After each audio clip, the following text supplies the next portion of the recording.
Bienvenidos y bienvenidas a Campo 360, el espacio donde conectamos la ciencia con el campo. El día de hoy me encuentro en el CIMBESTAB, Unidad Irapuato, en el laboratorio Langevio. Y vamos justamente a adentrarnos en lo más íntimo de uno de los cultivos más tradicionales de México, que es el maíz. Vamos a entender su domesticación, la genética y, por supuesto, cómo es que llegó a ser el maíz que comemos todos los días en las tortillas. ¿Me acompañan? Pues bienvenido, doctor Biey Calzada, a Campo 360. Muy amable, gracias, con mucho gusto. Doctor, cuando hablamos del origen del maíz, ¿de qué hablamos en términos científicos? ¿Qué es lo que lo hace un objeto de estudio tan fascinante? Es interesante, ¿no? Porque no pensamos inmediatamente en el maíz como un ser que pueda tener orígenes. Hablamos de nuestros orígenes como seres humanos. Todos tenemos un origen, tenemos una familia a la que nos referimos.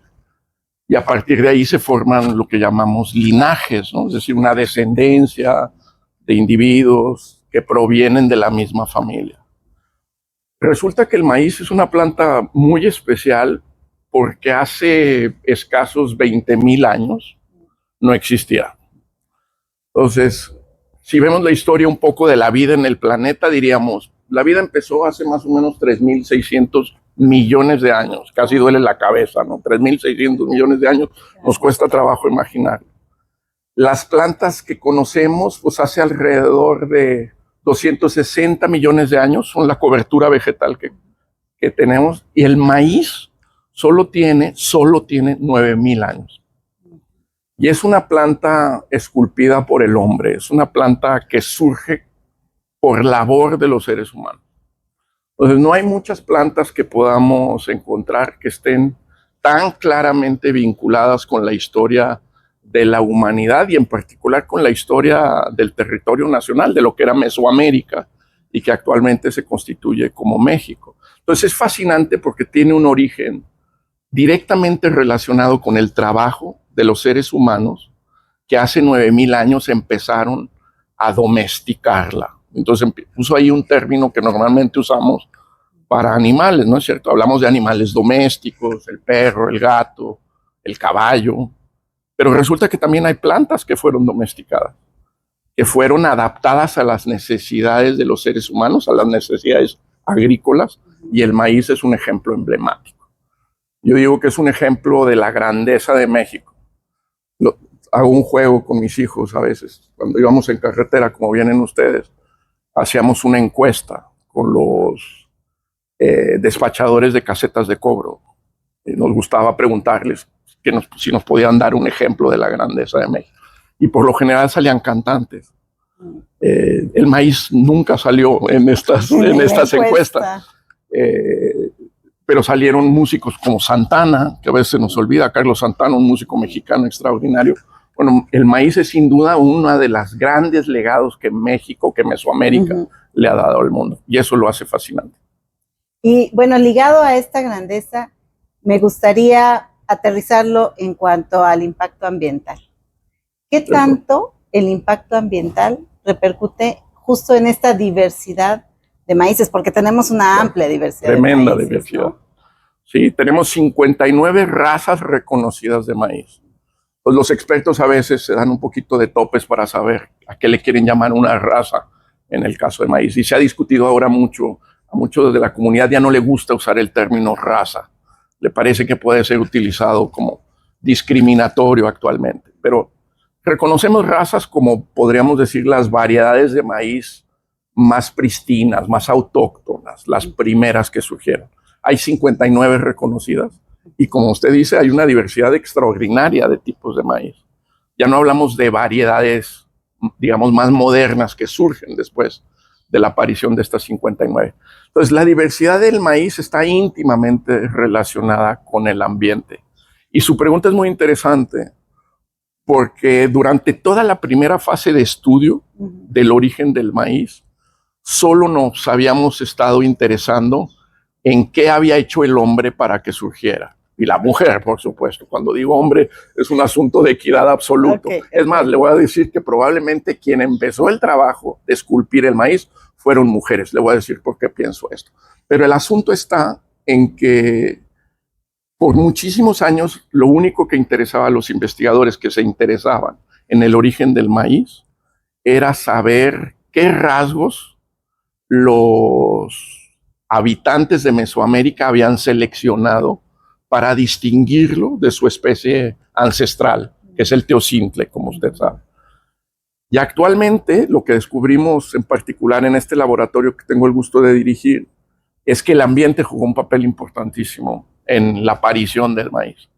En realidad, la labor de las comunidades de hace 9,000 años en Mesoamérica se dio porque aparecieron cambios que fueron resultado de cambios en el medio ambiente y en particular de la actividad volcánica.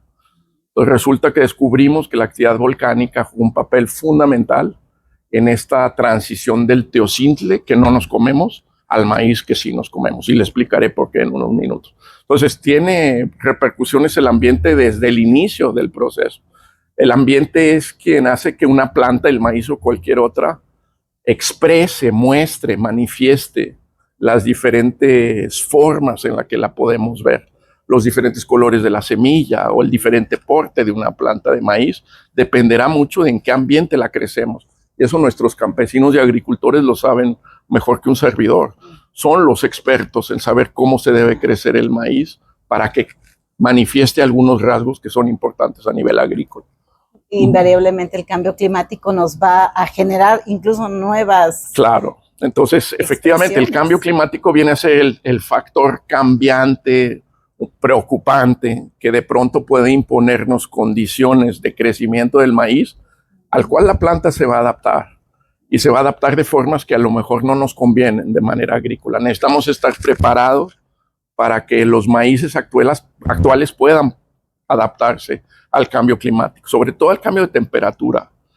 El cambio de temperatura, la primer condicionante que tiene en términos de gramíneas, de pastos, y el maíz es un pasto, es el cambio curiosamente en las poblaciones de insectos. Resulta que una de las cosas que vamos a ver si aumenta ligeramente la temperatura en los próximos 30 años es que las plagas y los insectos que normalmente le pegan al maíz van a cambiar, no van a ser los mismos. Y ahí necesitamos estar listos para encontrar mecanismos de resistencia de la planta que la favorezcan en esas condiciones. Qué interesante, sí. No se acaba la ciencia. Entonces. No se acaba, tenemos que estar siempre anticipando un poco lo que va a pasar, claro. Es importante. Doctor, y si hablamos justamente de esta historia del maíz, ¿cuál es la diferencia entre el teocintle y lo que actualmente conocemos? Bueno, es muy interesante también la pregunta, porque durante las primeras etapas de crecimiento del teocintle y del maíz, prácticamente son irreconocibles. Nuestros propios campesinos y agricultores, en la mayoría de los casos, antes de que florezcan las plantas, son incapaces de reconocer uno y otro. Cosa que causa un problema porque muchas veces el teocintle que crece como mala hierba, como quelite, tiene tendencia a invadir las milpas. Los campesinos las cultivan y a la mera hora se dan cuenta que no estaban cultivando maíz, sino que estaban a lo mejor cuidando plantas de teocintle. Entonces, el primer aspecto es que todo el crecimiento que llamamos vegetativo, el inicio de la germinación, las primeras hojas, todo lo que le sucede a la planta durante la primera etapa antes de florecer, parecen plantas de la misma especie. No hay manera casi de reconocerlo. Es solo cuando florecen que se ve la enorme diferencia entre los dos. Porque la principal diferencia tiene que ver con lo que llamaríamos la flor, que da lugar a la mazorca, ¿verdad? Después de fecundarse. Entonces, el teocintle forma, se lo voy a mostrar, semillas extremadamente duras que no son comestibles. Okay. No se parece para nada a la semilla del maíz. La va a ver usted, o la ha visto, y se dará cuenta que es una semilla que parece una piedrita, literalmente. Está cubierta de una cápsula, que son las glumas de la flor, las brácteas, todo lo que protege al embrión, se vuelve duro en el teocintle. Y lo hace que no lo podamos comer, tanto así que los pájaros muchas veces lo tienen que digerir para que pueda germinar.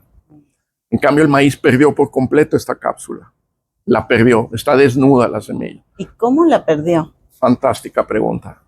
Entonces, sabemos que la perdió porque se modificó un solo gen en el teocintle, que se llama el gen TGA1, por sus siglas en inglés. Entonces, desafortunadamente, digo desafortunadamente porque creo que México debió de haber entrado en la carrera y en la competencia por entender el origen del maíz antes de lo que hacemos actualmente. Este gen lo encontraron en Estados Unidos, lo encontró un investigador al que le tenemos mucho respeto, que ya se retiró, que se llama el doctor John Dobley. Se llama TGA1 porque en inglés es Teocintle Gloom Architecture 1. TGA1. Y este gen codifica para una proteína que es la que controla el que se forme esta cápsula. Y resulta que en el maíz está mutado. Sufrió un pequeño cambio genético que hizo que el gen se descompusiera, está estropeado en el maíz y por lo tanto no se forma la cápsula. Un solo gen es capaz de hacer un cambio tan notable. La otra diferencia importante es que la planta de teocintle por lo general termina formando muchas ramas. Es una planta arbustiva, decimos. No tiene un solo tallo, sino que forma varios tallos. En cambio, el maíz, en la mayoría de los casos, no siempre, tiene un solo tallo. De hecho, es una planta que parece casi humana. Tiene un porte humano el maíz cuando lo pensamos, ¿no? Tiene más o menos nuestra altura, 1,80 m por ahí, y tiene hojas que parecen brazos. Entonces, también tiene un lado culturalmente muy importante su porte para relacionarnos con él, y el teocintle no tanto. Yo le diría que esas son las dos principales diferencias que tiene. Y finalmente, la inflorescencia del maíz, la flor, creó lo que llamamos el olote, que el teocintle no tiene. El teocintle tiene como un pequeño filamento muy delgadito y forma alrededor de 12 a 14 semillas, todas encapsuladas. El maíz es un monstruo, creó una estructura que llamamos el olote, que puede soportar casi 1000 semillas. No puede desgranarse solo, el teocintle sí tira las semillas, el maíz no, el maíz necesita que los seres humanos desgranemos para poder hacer que las semillas se separen. Todas esas fueron características que nuestros antepasados le impusieron al teocintle para poco a poco transformarlo en maíz, esculpir el maíz. Entonces, cuando encontraron este teocintle genéticamente modificado con este salto que digamos dio, de ahí dijeron, pues no los podemos comer, y claro, lo siguieron reproduciendo. Eso se piensa que fue un poco así. No sabemos exactamente, es uno de los misterios importantes. Todavía no sabemos cuál fue el primer rasgo que los seres humanos identificaron. Pero nuestros estudios recientes, y le estoy hablando de hace 4 meses, que publicamos un artículo en el que mostramos que los principales cambios se dan por efectos de metales pesados en los suelos. Entonces nos dimos cuenta que el teocintle, cuando lo crecemos con suelos que contienen metales pesados, cobre, cadmio, plomo, que son todos fruto de la actividad volcánica, empieza a adquirir un porte de maíz. Curiosamente, empieza a parecerse al maíz, empieza a crear inflorescencias más gorditas, empieza a tener un solo tallo, las glumas se vuelven más blandas, y eso es lo que nos hace pensar que la actividad volcánica tuvo un efecto muy importante en el inicio del proceso de transformación del teocintle del maíz. Y probablemente lo que pasó es que a raíz de que surgieron estos cambios de manera natural, como impacto ambiental, los humanos empezaron a seleccionar esos rasgos en favor del cultivo agrícola de la planta. Y ahí vienen las mujeres. Y ahí exactamente vienen las mujeres, porque quien tenía tiempo realmente de estar piscando y colectando alimento eran las mujeres. Entonces yo creo que las primeras que cultivaron el maíz, las primeras que encontraron poblaciones de teocintle que eran interesantes para el consumo, fueron mujeres. ¿Otros hallazgos más recientes han tenido en sus investigaciones, doctor? Pues más recientes no vamos tan rápido, ya me la puso muy difícil. Más recientes no. Además de este. Pero lo que hemos encontrado también, que ha sido una labor interesantísima, es identificar genes que llamamos extintos. Hay un auge actual en términos de poder descifrar secuencias de ADN antiguo, milenario. Actualmente podemos tener restos de maíz o restos humanos de 15,000, 20,000, 100,000, 200,000 años de antigüedad y extraer el ADN que todavía contiene y estudiarlo. Entonces, esta área de la paleogenómica, nosotros la hemos estado utilizando de manera muy intensa para caracterizar cómo fue cambiando el maíz. Nos fuimos a trabajar con el Instituto Nacional de Antropología e Historia en las cuevas de Tehuacán, que fue donde en los años 60 arqueólogos encontraron pequeños solotes totalmente secos, que no estaban podridos y de las cuales podemos todavía extraer ADN y descifrarlo. Entonces tengo el privilegio de ser también el responsable del laboratorio de DNA antiguo, aquí de la Unidad Genómica Avanzada Langevio, y nos dedicamos a extraer el DNA de restos milenarios, en este caso de maíz, para compararlo al maíz actual.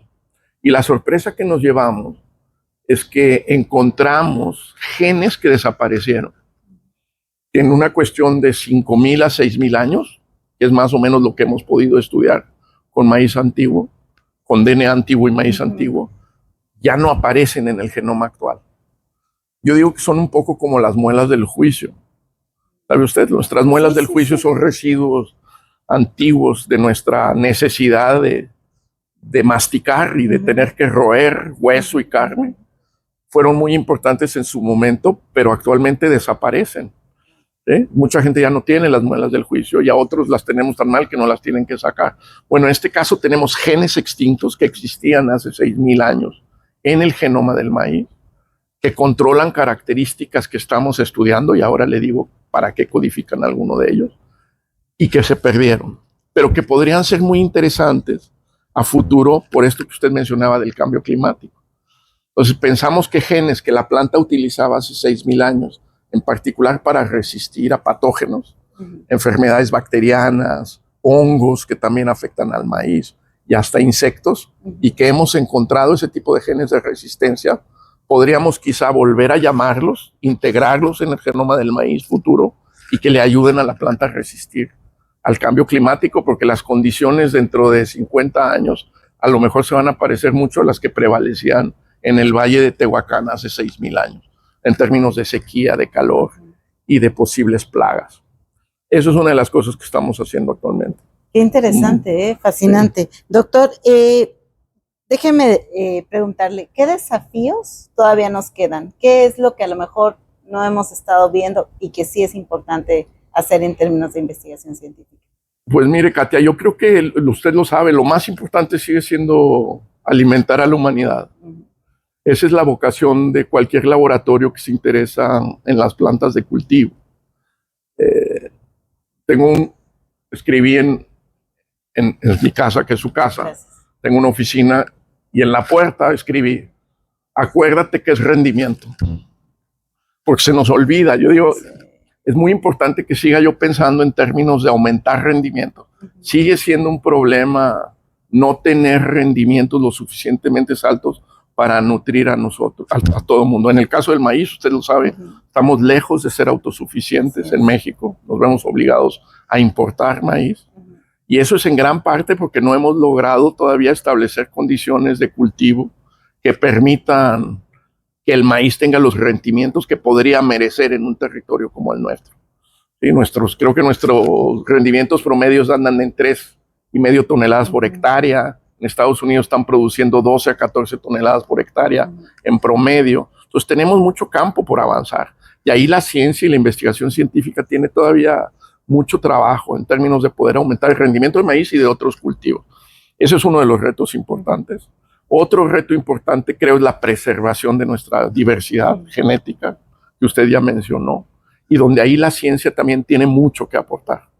Entonces, la Unidad Genómica Avanzada del CIMBESTAB también tiene una vocación de conservación.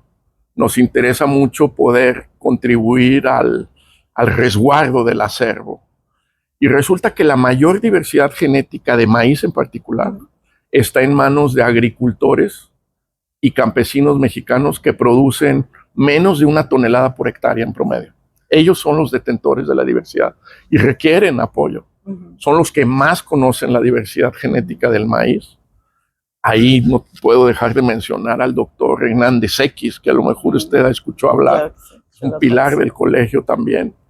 Fue el gran precursor de lo que sería la biología actual, para hacernos entender la importancia que tenía el preservar los recursos genéticos de México. Y creo que ahí lo que tratamos de hacer también es de poder contribuir a ese resguardo a través de tecnologías que actualmente nos permiten identificar claramente una variedad de otra, una variante genética de otra, y relacionar la información del código de ADN con lo que vemos de la planta, que es lo más difícil.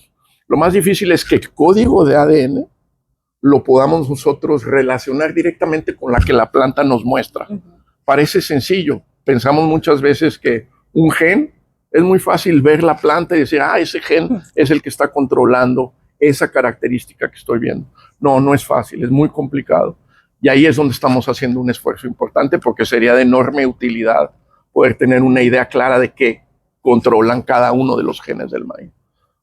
Y nada más para intentar entender un poco, cuando usted habla de mayor rendimiento, ¿esto se logra con genéticamente modificados? No necesariamente, se sigue logrando principalmente a través de mejoramiento tradicional, a través de cruzas, a través de combinaciones genéticas de materiales que forman híbridos. Entonces, el gran éxito en cereales, maíz, trigo, arroz, fue que a principios del siglo XX nos dimos que si podíamos combinar dos variedades o dos tipos de planta que tenían características muy distintas y que estaban altamente consanguinizadas, porque las habíamos autopolinizado. Hay que recordar que las plantas, a diferencia de nosotros, se pueden autopolinizar.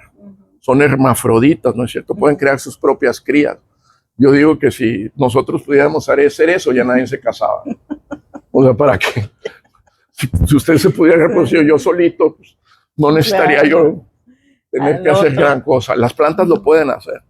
Y entonces, cuando consanguinizamos a las plantas y después las cruzamos, creamos plantas que tienen una calidad superior, muy superior a sus padres. Le llamamos el vigor híbrido. Y ese vigor híbrido sigue teniendo un potencial de mejoramiento tremendo en el caso del maíz. La otra novedad, y eso sí es una tecnología importante que les toca a las nuevas generaciones poder utilizar y donde todavía hay algo de controversia en términos de qué se va a poder y qué no se va a poder hacer, es lo que llamamos la edición genética. No sé si ha escuchado usted hablar. Mucha gente la llama también la edición genómica.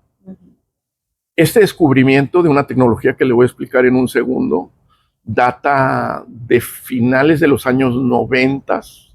Empezó y se consolidó con el premio Nobel del 2020, que fue otorgado a dos mujeres extraordinarias, Emmanuelle Charpentier y Judith Doudna, una norteamericana y una francesa. Se ganaron el premio Nobel porque encontraron un mecanismo en bacterias que es capaz de editar de manera dirigida las letras del ADN. Entonces, hay una proteína que es capaz de reconocer sitios en el ADN que uno puede dirigir para que sean corregidos. Lo podemos imaginar como un texto de palabras que tuviera errores de ortografía que tenemos que corregir y que al corregirlos mejoramos genéticamente las plantas, en este caso. Y podemos nosotros saber exactamente qué letra corregir y poner una estrategia y un mecanismo que lo haga sin transgénicos. Esa es la gran novedad. Entonces, la planta está libre de cualquier elemento transgénico, pero sufrió un cambio genético que le permite tener rasgos mejorados de cualquier tipo. Es como este salto que no sabemos cómo se originó en el cambio del gen que hizo que el teocintle ahora ya, el maíz ya no sea como el teocintle, bueno, ¿no? Es algo como muy... Exactamente. Que entra, hace esa modificación y nos permite generar algo diferente. Totalmente, pero de manera dirigida. Claro, no azarosa. No azarosa, exactamente, es eso. Esa es la gran novedad. Y entonces con eso entenderíamos, sobre todo por las críticas o el miedo que se le tiene a los genéticamente modificados, claro, ¿no? Porque no entendemos si eso a la hora que nos los comemos, pues va a ser puede algo, afectar. Exacto, ¿no? Sí, ahí sigue habiendo una controversia importante. Se volvió un tema ideológico. Desafortunadamente, después de 20 años de discusiones, creo que estamos igual de polarizados con el tema que siempre. El gobierno actual ha sido muy claro en términos de cuál es la postura que tiene con respecto a los transgénicos. Una postura que sigue considerando que el maíz transgénico no es bienvenido en México. Para otros cultivos sí hay cierta tolerancia. En el caso de maíz es radical. No hay posibilidades de utilizar maíz transgénico. Y creo que a lo mejor se justifica en gran parte también por la protección de la diversidad genética. O sea, sí hay que reconocer que un elemento transgénico va a tener tendencia a expandirse en una población de plantas de manera muy agresiva. Es capaz de poder estar presente en una multitud de plantas muy rápido a través de la reproducción natural de los pastos. Entonces, si queremos efectivamente que este transgen no esté presente en las poblaciones, sí es importante, muy importante regular. En este caso, la edición genética hace llamado a veces todavía a la transgénesis, al hecho de tener que generar plantas transgénicas, pero mismo en esos casos, el transgen se elimina por completo antes de tener la planta liberada, antes de tener la modificación final, vamos a decirlo así. Entonces están totalmente libres de transgénicos.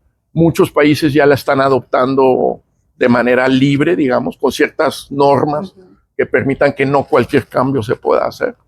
Y otros siguen en discusión. En México actualmente no hay legislación al respecto. De hecho, estamos ahorita sacando un comunicado en el cual un grupo de investigadores del CINVESTAB y probablemente otras instituciones se unirán. Buscamos que empiece a haber un marco normativo más claro en torno a la edición genética. Sí, porque finalmente yo creo que es esta parte de entender para qué nos puede servir la ciencia, sobre todo en el reto de producir alimentos pues para nuestra población, ¿no? Y lograr la autosuficiencia alimentaria que tanto está también buscando este gobierno, ¿no? Totalmente. Entonces es un poco intentar balancear todo para que todos podamos ser felices. Tiene usted toda la razón. Sí, puede alcanzarse un equilibrio interesante y está en discusión todavía. Muy bien, esperemos en el futuro saber. Bueno, pues ya casi se nos va el tiempo. Ha sido muy interesante platicar con usted. Antes de eso, déjeme hacerle una pregunta. ¿Usted ha tenido financiamiento de la fundación de Melinda y Bill Gates? Lo cual me parece muy interesante. ¿Qué significa y qué compromiso se adquiere cuando uno tiene justamente financiamiento de fundaciones internacionales?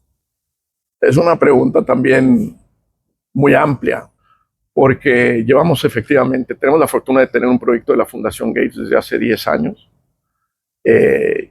Y la fundación tiene reglas muy estrictas en términos de cómo debe de manejarse un proyecto financiado por ellos. En nuestro caso es un proyecto que involucra a un consorcio de 4 grupos de investigación en diferentes países. Uno está en Australia, otro está en Estados Unidos, otro está en Suiza y un cuarto estaba en Japón. Y lo que es extraordinario es ver cómo tiene uno un compromiso de entregables constante. Entonces, nos obligó a aprender a realmente manejar la rendición de cuentas a un nivel al que no estábamos acostumbrados y que nos obliga a estar realmente mensualmente en contacto con ellos a través de teleconferencias en los cuales se ve cuál es el avance del proyecto de manera muy, muy estricta. Entonces, es un compromiso de todos los investigadores jóvenes que tengo, que la verdad son extraordinarios en términos de haberse adaptado a los mecanismos que utilizan las fundaciones internacionales para justificar sus recursos.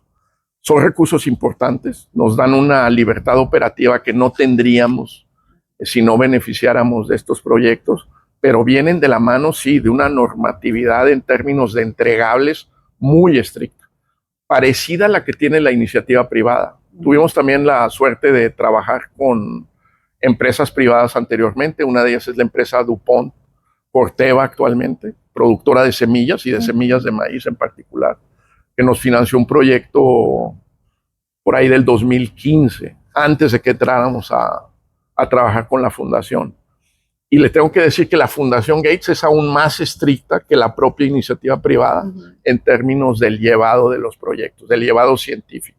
Entonces trabajan a través de lo que llaman oficiales de programa, que son expertos dedicados de tiempo completo a supervisar y revisar cuáles son los avances del mismo.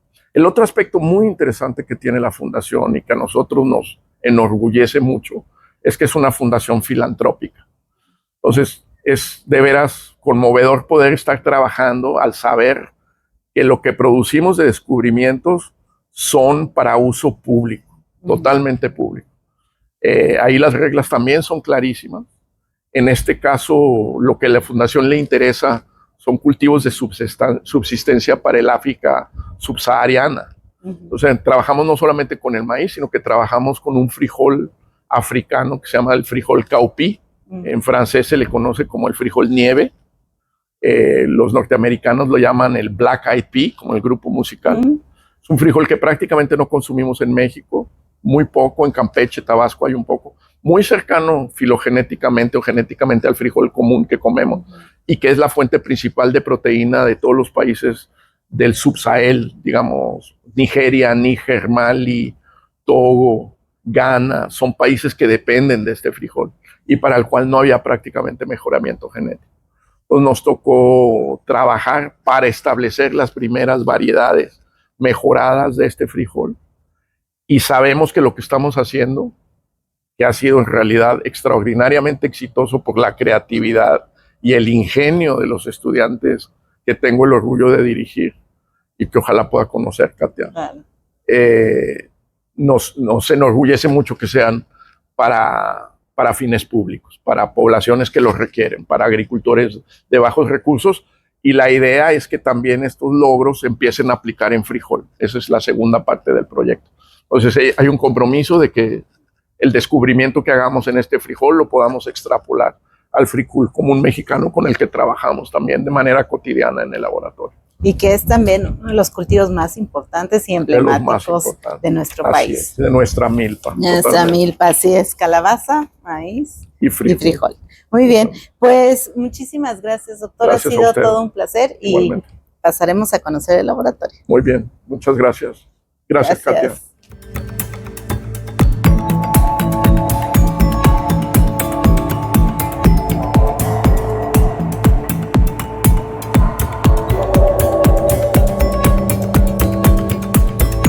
Semillas de teocintle, inmediatamente pueden ver diferencia con las semillas del maíz. Si se fijan, además, el teocintle siempre segrega semillas albinas. Es muy curioso.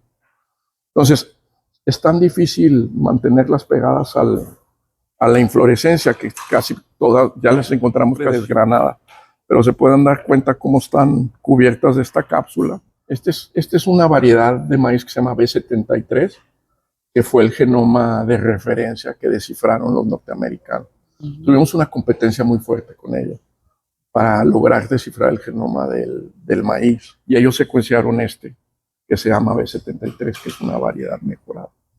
Entonces, esta cápsula que ven aquí es dura, tiene silicio, no se puede comer y el maíz la perdió por completo.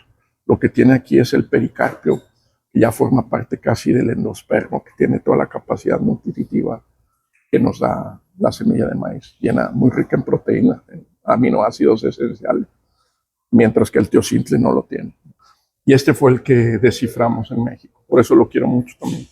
Muy chiquita, vean la diferencia del tamaño del grano, ¿no? Y así tenemos una variedad de semillas de maíz en México increíble. La mayoría de las razas de maíz se reconoce por las características de la semilla, color, la forma, también la forma del olote. Y este es pues el maíz mexicano por excelencia. Es una de las 5 razas más antiguas que tenemos en México. La encontramos a veces en ofrendas de Teotihuacán, en ofrendas muy antiguas. Se puede encontrar todavía maíz palomero. Entonces, ¿cuántos genes tiene ese maíz, doctor? Ah, qué buena pregunta. El maíz, el genoma del maíz tiene entre 32,000 y 40,000 genes. Y el tamaño de su genoma es variable, lo que lo volvió muy interesante, pero el promedio del tamaño son 2.500 millones de letras. Pues para darle una idea comparativa, el genoma humano tiene 3.000 millones de letras. 2.500 millones el maíz, 3.000 millones de letras el humano. Y curiosamente los humanos, en promedio, calculamos actualmente que tenemos de 20.000 a 25.000 genes en ese genoma. Y el maíz, teniendo 2.500 millones, tiene más genes que el ser humano. Y no entendemos por qué. La complejidad biológica, los seres humanos, como nos conocemos con todo lo que podemos hacer, dependemos tan solo de 25.000 genes. Son los mismos, es el mismo número de genes que tiene la mosca de la fruta, la mosquita chiquita que ha servido de modelo genético en el siglo XX. Tiene alrededor de 25.000 genes. Entonces, el hecho de que seamos humanos, que seamos tan interesantes y que podamos desarrollar cultura, historia, mecanismos de conocimiento, razonamientos lógicos deductivos, arte, música, baile, no se explica por el número de genes que tenemos. Se explica por otras cosas que todavía no entendemos bien. Muchos creemos que tiene que ver con la interacción de estos genes, con la manera en que se combinan para hacer cosas diferentes, no con el número total nada más. Está muy interesante. Entonces, la complejidad biológica no se da por el número de genes. Ese fue un gran descubrimiento de los últimos 20 años, creo yo. Y el maíz tiene más genes que el humano. Y cuando dice que se hizo la carrera por la identificación, ¿a qué se refiere, doctor? Bueno, nos enteramos que los norteamericanos habían armado una iniciativa por ahí del 2000, ahora verá, que no le mienta yo. Por ahí del 2004, 2005, pues uno va a congresos y platica con colegas norteamericanos y nos enteramos que estaban armando una iniciativa para solicitarle fondos a lo que se llama la National Science Foundation, la Fundación Nacional Científica de los Estados Unidos, para descifrar el genoma del maíz.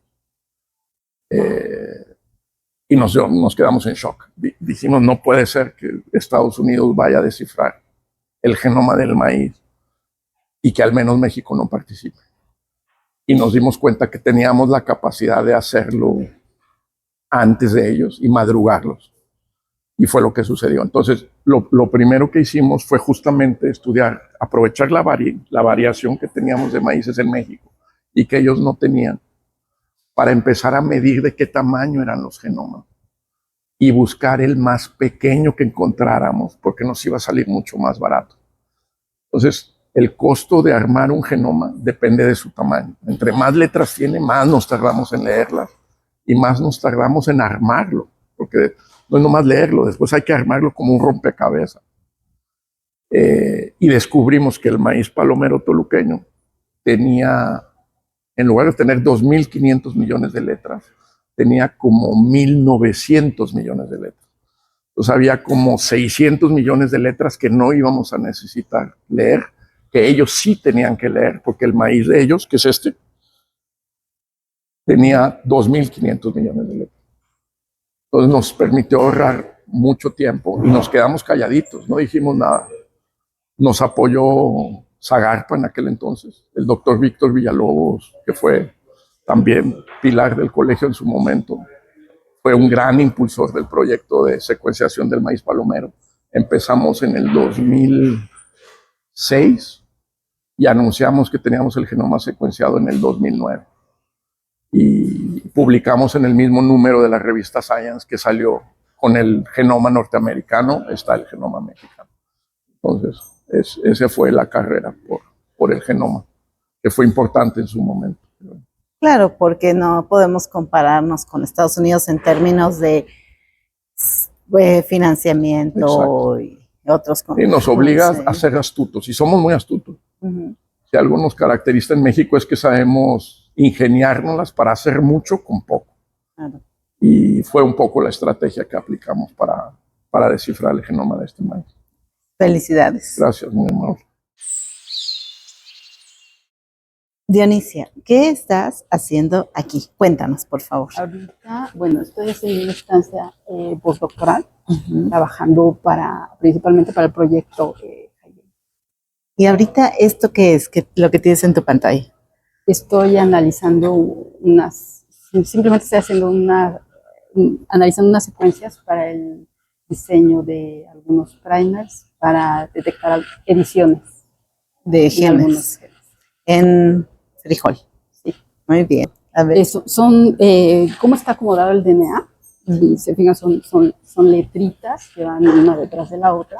Y yo lo que estoy viendo es que de manera consecutiva, de acuerdo a un molde, pues, se parezcan en una muestra u otra. Entonces, lo que comparo yo es que estas letras sigan el orden. Y si no siguen el orden, ¿qué es lo que tengo?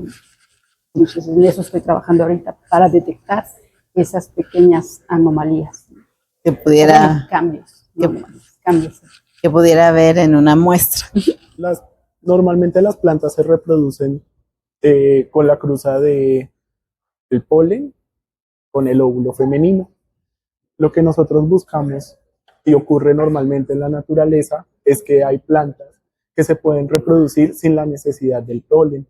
El óvulo tiene la capacidad de producir semillas sin la necesidad del polen. Entonces lo que nosotros buscamos es poder reproducir eso que ocurre en la naturaleza en el laboratorio. Entonces, lo que nosotros hacemos normalmente en el laboratorio es a través de biología molecular poder hacer de que las plantas, replicar molecularmente lo que ocurre en la naturaleza, investigar lo que ocurre en la naturaleza, poderlo aplicar a un modelo. El modelo que nosotros trabajamos en el laboratorio se llama Arabidopsis, porque es de rápido crecimiento, produce gran número de semillas, y entonces lo que buscamos es poder reproducir ese sistema natural en el laboratorio para que de esa forma la planta pueda, a través del óvulo, generar semillas sin la necesidad del polen, y además esas semillas serían idénticas a la madre porque no hay una cruza. Pues el día de hoy visitamos el Sinvestab Unidad Irapuato para entender qué es lo que los científicos hacen aquí. Siempre entender cómo la ciencia puede contribuir a la humanidad es importante, pero sobre todo cuando queremos hacer el enfoque en el campo, es relevante entender lo que los científicos se están preguntando y cómo pueden contribuir a mejorar nuestra realidad.